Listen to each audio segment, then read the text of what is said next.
బెజవాడ నుంచి గుంటూరు వరకు జనం బస్సు పక్కన ట్రైన్స్లో దాన్ని ఏమంటారు మోటార్ సైకిళ్ళ మీద వాటి మీద వీటి మీద వెనక ఏమైనా అయిపోతామేమో అన్న భయం కూడా కలిగే రోజు. కాలు కదిపితే ఇవాళ రెండు రాష్ట్రాలు, ఒకప్పుడు ఆంధ్రప్రదేశ్ గిల్ల గిల్ల గిల్ల గిల్ల కొట్టుకునేది. చిరంజీవి డాన్స్ అంటే ఇది కదా చిరంజీవి డాన్స్ అని అనుకునేవాళ్ళు.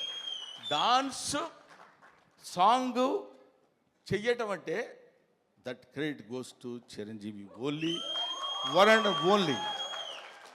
ఆ తర్వాత ఫైట్స్, తర్వాత కొన్నాళ్ళు మాకు భయం వేసింది మా బొచ్చల్లో రాయేస్తాడేమో అని. అంత బాగా కామెడీ చేస్తాడు ఆయన. అది చూడండి, అది ఏమీ ఎరగనట్టు అట్లా ఫేస్ పెట్టి ఇలా అన్నట్టు ఎంత మేమందరం సరదాగా కామెడీ సార్ ఏ కిషోర్ నువ్వు కూడా చేసినట్టున్నావు కదా ఏముంది సార్ అన్నట్టు ఉంటుంది. కానీ